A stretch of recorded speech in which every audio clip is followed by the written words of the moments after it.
Assalamualaikum warahmatullahi wabarakatuh. Perkenalkan, nama saya Maylinda Tiara Putri dengan nomor pokok mahasiswa 2053041002. Di sini saya akan menjelaskan tentang praktik membuka, menutup, dan menjelaskan dalam pembelajaran. Untuk lebih lanjut, silahkan simak video berikut ini. Selamat pagi semuanya. Pagi, Bu. Apa kabar? Baik, Bu.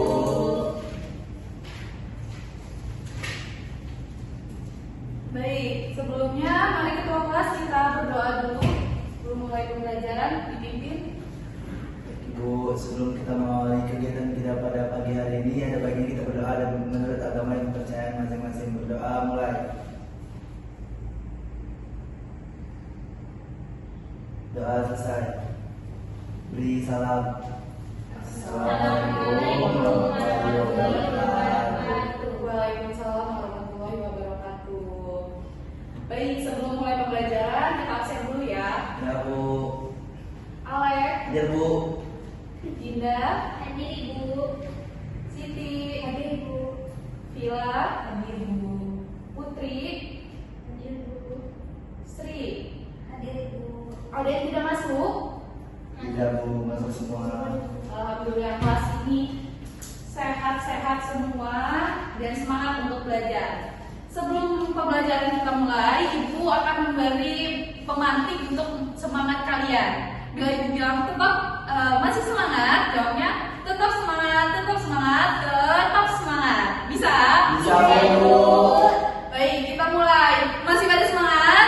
Tetap semangat, tetap semangat, tetap semangat.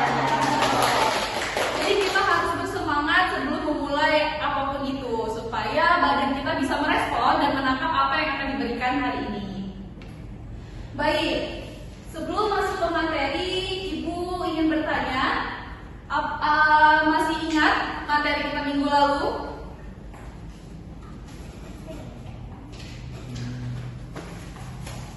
Ayo, ada yang masih ingat materi kita minggu lalu? Dinda, apa materi kita minggu lalu? Puisi Bu. Puisi. Bacakan apa itu puisi? Puisi adalah teks atau karangan yang mengungkapkan pikiran dan perasaan dengan mengutamakan keindahan kata-kata. Puisi. Teks atau karangan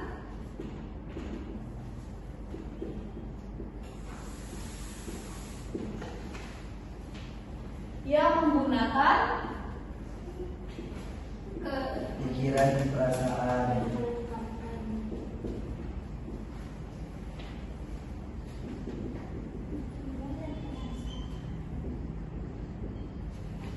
dan perasaan dengan mengutamakan Mengutamakan keindahan. kata-kata. Keindahan kata-kata.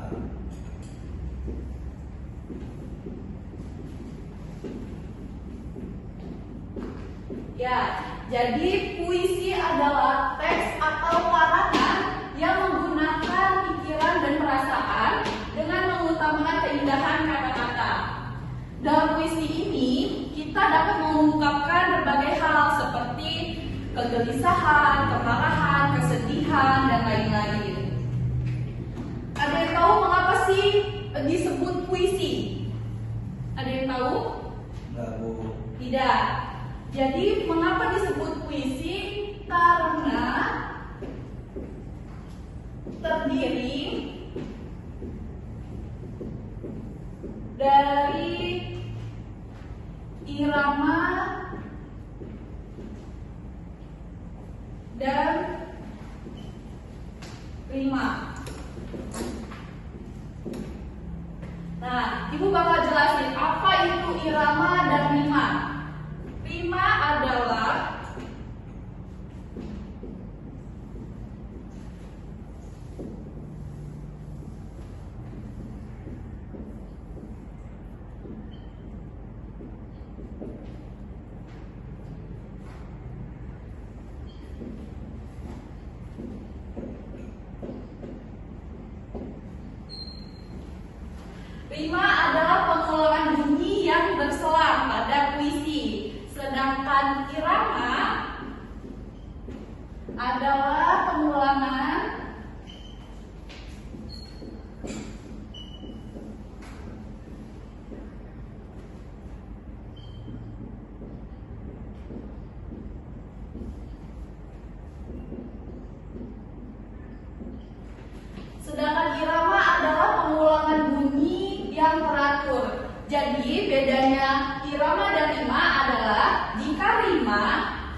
pengulangan bunyinya yang teratur. Sudah paham mengapa disebut puisi? Paham Ibu. Baik, di sini Ibu akan memberikan contoh sepenggal puisi.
Baik, di sini sudah Ibu sajikan puisi dan Ibu akan menjelaskan dari lari pertama, lari kedua, lari ketiga, lari keempat ini merupakan bait, ya.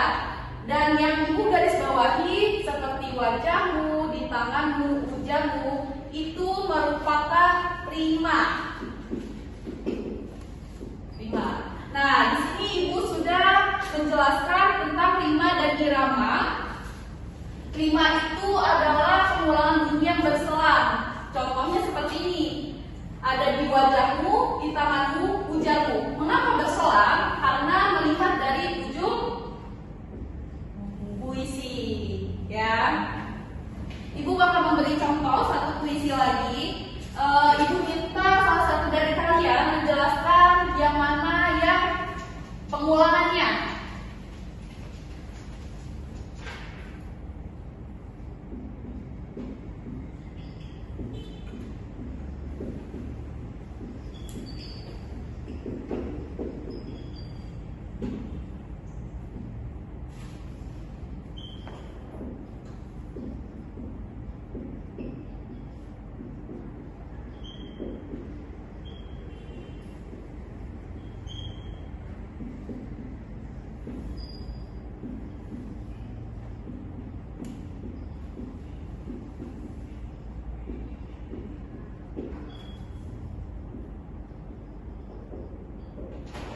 Alex bisa maju tunjuk yang mana yang pengulangan ada di bagian mana dalam puisi tersebut. Yang ini ya Bu. Yang mana? Yang di situ. Salah. Ayo, ada lagi yang tahu? Iya, silakan. Dinda dulu.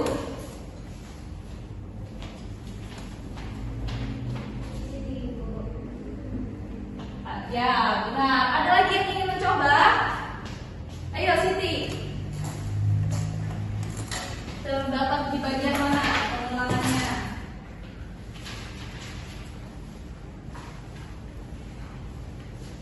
Ini Bu, tanpa hadir. Ya, benar sekali. 100 untuk kalian semua. Jadi, sampai sini sudah paham ya yang mana pengulangan yaitu rima dan irama? Sudah paham? Baik, untuk pengulangan materi minggu lalu Ibu rasa kalian sudah memahami apa itu tentang puisi serta mengapa disebutnya puisi dan bagian mana saja yang disebut rima dan irama. Jadi jangan salah lagi kalau misalnya ada pertanyaan atau tentang materi puisi. Baik, Ibu akan lanjut menjelaskan materi hari ini. Kita akan membahas tentang unsur puisi. Silahkan buka bukunya. Bawa buku semua ya. Baik, Bu.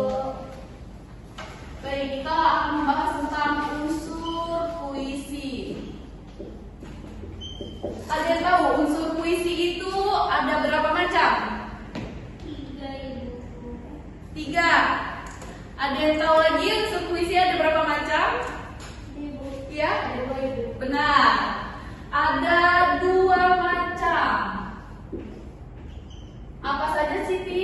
Unsur fisik dan unsur batin. Benar. Unsur yang pertama unsur fisik. Yang kedua unsur batin. Baik, di sini Ibu akan menjelaskan apa sih unsur fisik itu apa saja dan unsur batin apa saja dalam puisi. Yang pertama, unsur fisik ini terdiri dari diksi, lalu penyajian,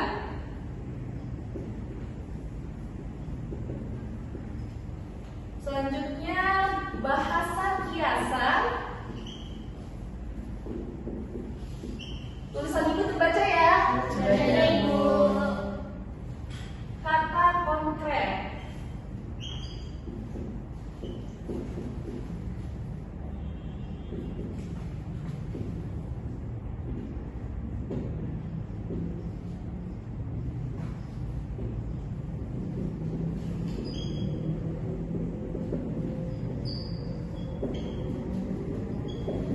Baik, di sini unsur fisik. Unsur fisik terdiri dari diksi, pengimajian, bahasa kiasan, kata konkret, rima dan ritme, dan tipografi. Jadi unsur ini yang ada di dalam puisi. Ya, jadi jangan salah membedakan unsur fisik dan unsur batin. Selanjutnya ada unsur batin. Apa sih Bu unsur batin dari puisi? Yaitu tema, lalu nada dan suasana.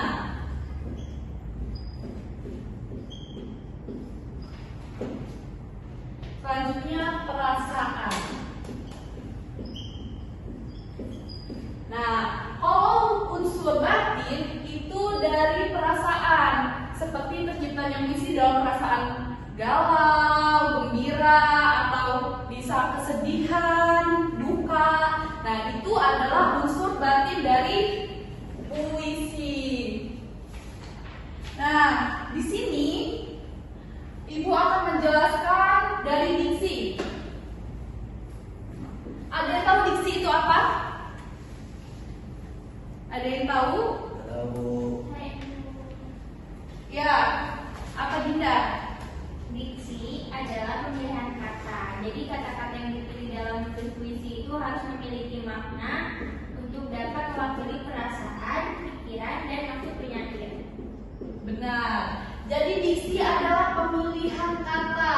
Jadi dalam membuat puisi kita harus memilih dan memilah kata-kata yang baik digunakan untuk puisi tersebut. Selanjutnya ada pengimajian. Ayo Alek, dibaca. Pengimajian itu. Jadi pengimajian itu adalah kumpulan kata yang disusun untuk memberikan gambar yang jelas, menimbulkan kesan konkret atau nyata pada puisi.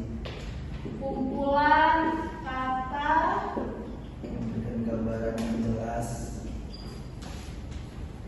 untuk pesan nyata. Selanjutnya bahasa kiasan. Vila, ayo dibaca bukunya.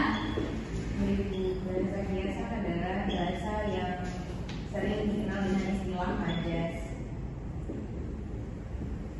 Majas. Siti, kata konkret. Baik Ibu, kata konkret merupakan kata yang menggambarkan keadaan atau suasana batin dengan maksud membangkitkan imajinasi pembaca. Kata aduh, spido Ibu habis. Ya, jadi apa tadi kata konkret? Untuk menggambarkan keadaan atau suasana batin dengan maksud membangkitkan imajinasi pembaca, Bu. Kata konkret adalah kata yang untuk menggambarkan keadaan. Ya, baik. Selanjutnya Ibu yang akan membahas tentang tipografi.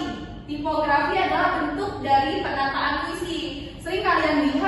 membaris puisi itu bermacam-macam. Ada yang dia barisnya ke kiri, ada yang ke tengah, ada yang acak. Nah, itu disebut dengan tipografi. Baik, Ibu akan menjelaskan rima dan ritme. Rima dan ritme ini apa? Rima adalah pengulangan bunyi dalam puisi, seperti tadi, pengulangan kata. Selanjutnya, ritme. Ritme itu adalah tinggi rendahnya, tinggi rendah dan pendeknya saat membaca puisi. Itu disebut dengan ritme. Selanjutnya, unsur batin. Apa yang ada yang tahu? Apa itu tema? Tema itu pikiran yang mendasari atau menjiwai sesuatu karangan. Ya, betul, 100 Alek. Tema itu adalah pokok pikiran yang mendasar. Jadi tidak mungkin suatu puisi itu tidak ada tema, ya. Karena tema merupakan pokok yang mendasar. Lalu nada dan suasana, apa sih? Nada itu sikap penyair terhadap persoalan dan membaca. Nada adalah sikap penyair terhadap persoalan dan membaca. Betul. Lalu perasaan, Dinda? Perasaan adalah hal yang mencerminkan terciptanya puisi. Perasaan ini dapat berupa gembira, sedih, terharu, marah, tersinggung, dan sebagainya. Nah, benar, 100 buat Dinda. Jadi perasaan ini di dalam puisi itu bisa perasaan marah, ya sudah dijelaskan di awal, perasaan sedih, perasaan gembira. Kalian pernah nggak merasakan hal-hal sedih atau gembira? Nah, itu bisa kalian buat puisi dari apa yang kalian rasakan, begitu. Ibu lupa, yang terakhir ada amanat. Nah, ini hidup lagi spidolnya. Terakhir ada amanat. Jadi di dalam puisi itu ada amanatnya, ada pesan yang ingin disampaikan oleh penyair. Apa sih yang mau disampaikan? Nah, itu bisa yang ada di dalam puisi. Baik, sampai sini ada yang ingin bertanya tentang materi hari ini, tentang unsur puisi. Ada yang ingin bertanya atau kurang jelas? Cukup? Ibu. Kita sekalian anak-anak di kelas ini ya, cukup ya materinya. Selanjutnya sebelum ibu tutup, ada yang bisa menyimpulkan dari tadi putra terus ya. Ayo bilang, simpulkan apa yang didapat dari materi hari ini. Baik Bu, jadi pada materi kali ini atau unsur puisi kita membahas tentang terdapat dua macam unsur yang terdapat dalam puisi, yaitu unsur fisik maupun unsur batin. Ada unsur fisik terdiri dari diksi, penyajian, bahasa kiasan, kata konkret, rima dan ritme, dan tipografi. Kemudian unsur batin terdiri atas tema, nada dan suasana, perasaan serta amanat. Kurang lebih seperti itu Bu. Baik, sudah paham ya sampai sini tentang unsur puisi? Alhamdulillah kalau paham. Selanjutnya minggu depan silakan kalian membuat puisi dari apa saja. Temanya bebas. Nanti dikumpulkan di minggu depan ibu cek, ya. Baik, selesai sudah pembelajaran hari ini. Terima kasih untuk anak-anak semua. Semoga dapat dipahami. Sebelum ditutup, ayo kelas kita berdoa dulu. Baik Ibu, sebelum kita mengakhiri kita pada pagi hari ini ada bagian kita berdoa, mudah-mudahan percaya masing-masing berdoa mulai. Doa selesai. Beri salam. Assalamualaikum warahmatullahi wabarakatuh. Waalaikumsalam warahmatullahi wabarakatuh. Terima kasih ya semuanya. Terima kasih Bu.